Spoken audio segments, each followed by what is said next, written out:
شروع اللہ کے پاک نام سے جو بڑا مہربان اور نہایت رحم کرنے والا ہے۔ السلام علیکم۔ حجاز کے شمال کی طرف مدینہ سالیہ کی ایک اونٹنی اپنے بچے کے ساتھ گھاس چر رہی تھی۔ موقع پا کر کچھ لوگوں نے اس اونٹنی کو پکڑ لیا اور اسے مار ڈالا۔ اس اونٹنی کا بچہ وہاں سے بھاگ نکلا۔ چند لوگوں نے اس کا پیچھا کیا لیکن وہ ان کے ہاتھ نہ آیا۔ یہ بے زبان جانور دوڑتا ہوا پہاڑ پر چڑھ گیا اور ایک پتھر میں داخل ہو کر غائب ہو گیا۔ یہ اونٹنی اور اس کا بچہ کہاں سے آئے تھے؟ وہ کون لوگ تھے جنہوں نے اس اونٹنی کو مارا تھا اور وہ اونٹنی کا بچہ کہاں غائب ہو گیا؟ قرآن مجید میں موجود اس عبرتناک واقعے کو اس ویڈیو میں ہم مکمل جاننے کی کوشش کریں گے۔ یہ اس وقت کی بات ہے جب طوفان نوح کے بعد دنیا میں بنی نوح سے انسان بسنا شروع ہو رہے تھے اور لوگ قبیلوں میں رہ کر زندگی گزار رہے تھے۔ ان دنوں عرب شمالی علاقوں میں ایک سمود نامی قبیلہ آباد تھا جو حضرت نوح کے بیٹے سام کی اولاد تھے۔ یہ لوگ پہاڑوں کو تراش کر گھر بناتے تھے۔ ان کی عمارتیں آج بھی وہاں موجود ہیں۔ سمود قوم سرسبز کھیت، عالیشان علاقوں کے غرور، تکبر اور سرکشی کے نشے میں چور تھے۔ قوم سمود کے علاقے سے حق اور انصاف ختم ہو چکا تھا۔ لوگ بے حیائی میں پڑ چکے تھے، یہاں تک کہ یہ لوگ سب سے بڑا گناہ شرک میں بھی مبتلا تھے اور پتھر کو تراش کر بت بنا لیے، اور روایتوں کے مطابق انہوں نے پتھروں سے 70 مورتیاں بنا کر اپنے قبیلوں میں قائم کر لی، اس کی عبادت کرنی شروع کر دی اور اللہ کی ذات کے منکر ہو گئے۔ لہٰذا اس سرکش قوم کی ہدایت کے لیے اور اصلاح کے لیے اللہ نے حضرت صالح علیہ السلام کو بھیجا، جو خود بھی قوم سمود سے تعلق رکھتے تھے۔ لیکن افسوس، جیسے ہی اللہ کے نبی قوم سمود کو اللہ کے دین کی طرف بلانے لگے تو وہ ہنس ہنس کے مذاق اڑاتے رہے اور کہنے لگے، اے صالح، اگر تو واقعی اللہ کا نبی ہے تو اس سے کہہ پہاڑ سے اونٹنی نکال کر دکھا جو اس پورے شہر کو دودھ پلائے۔ تو جیسے ہی یہ سنا گیا، اللہ کے نبی صالح علیہ السلام نے ہاتھوں کو بلند کیا اور اللہ کی بارگاہ میں یہ دعا فرمائی، اے اللہ، شاید یہ لوگ تیرے اس معجزے کو دیکھ کر ایمان لے آئیں۔ میرے اللہ، ان لوگوں کو پہاڑ سے اونٹنی نکال کر دے۔ جیسے ہی اللہ کے نبی نے یہ دعا کی تو پہاڑ کو چیر کے ایک اونٹنی اپنے بچے کے ساتھ لوگوں کے سامنے کھڑی ہو گئی۔ پوری قوم حیران ہو گئی اور اللہ کے نبی حضرت صالح فرمانے لگے، اے لوگو، یہ اونٹنی اللہ کی نشانی ہے۔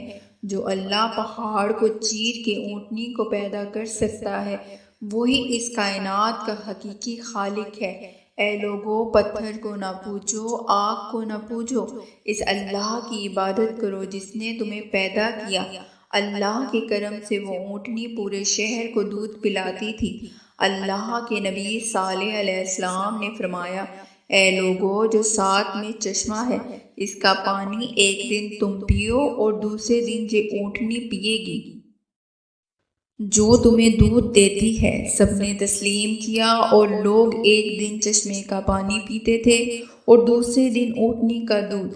لیکن افسوس، شیطان ان لوگوں کو بھٹکاتا رہا کہ اس تالاب کے پانی پہ قوم سمود کا حق ہے، اس اونٹنی کا نہیں، اور ایک شخص کو لالچ دی گئی کہ شہر کی سب سے خوبصورت عورت سے تمہاری شادی کروائیں گے، بس تم ہمارا ایک کام کرو، صالح کی اونٹنی کو قتل کر دو۔ اس کا نام قطار بن سلاف تھا، جو ایک طاقتور اور وحشی انسان تھا۔ اس نے 9 گروہ بنائے اور یہ کہا، اس اونٹنی کو میں اپنے ہاتھوں سے ماروں گا۔ اللہ کے نبی حضرت صالح پوری قوم کو سمجھاتے رہے اللہ سے ڈرو، یہ اونٹنی اللہ کی نشانی ہے، ایک دوسرے کا احساس کرو، ہوس، لالچ اور نفسانی خواہشات سے دور رہ کر دوسروں کے لیے جینا سیکھو اور ایک اللہ کی عبادت کرو۔ لیکن افسوس وہ سب ان باتوں کو مذاق سمجھتے تھے۔ بالآخر ایک دن قطار میں انسلاف اللہ کی نشانی اس اونٹنی کے چاروں پاؤں بے دردی سے کاٹ دیے اور پورا شہر تماشا دیکھتا رہا اور بڑے ہی بے رحم طریقے سے ایک اونٹنی کو مارا گیا۔ پورا شہر خوشیاں منانے لگا اور سب کہنے لگے اے صالح، اگر تیرا اللہ واقعی سچا ہے تو کہہ دے ہم نے اس کی نشانی کو ختم کر دیا ہے، اب ہم پر عذاب لائے۔ تو بس اللہ کے نبی حضرت صالح علیہ السلام نے فرمایا 3 دن میں اللہ کا عذاب آنے والا ہے اور جو پتھروں کے گھر تم بنا کے رہتے ہو وہی گھر تم پر گریں گے اور تم تباہ و برباد ہو جاؤ گے۔ سب ہنستے رہے، مذاق اڑاتے رہے۔ ان میں سے 9 لوگ یہ سازش بنانے لگے کہ صالح علیہ السلام اور اس کے خاندان کو قتل کر دیں۔ تو جیسے ہی وہ اللہ کے نبی کو قتل کرنے کے لیے گئے تو آسمان سے ایک پتھر ان لوگوں پر آ گرا اور وہ سب کے سب مارے گئے، اور یہیں سے عذاب کی شروعات اس قوم پہ شروع ہو گئی۔ اتنے میں پوری قوم کے چہرے سیاہ ہو گئے اور آسمان سے آگ برسنے لگی اور زمین ہلنے لگی۔ اللہ کے نبی صالح اور لوگ جو صالح علیہ السلام پر ایمان لے کر آئے تھے، ان کے علاوہ سب کے سب تباہ ہو گئے اور عذاب میں مبتلا ہو گئے۔ اور یوں ان سارے ظلم کرنے والوں کو اللہ نے زمین میں ہی دفنا دیا۔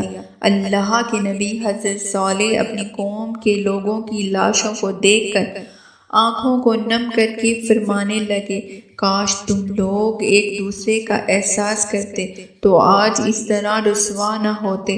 افسوس کہ تم نے اپنی دنیا آخرت دونوں کو تباہ کر لیا۔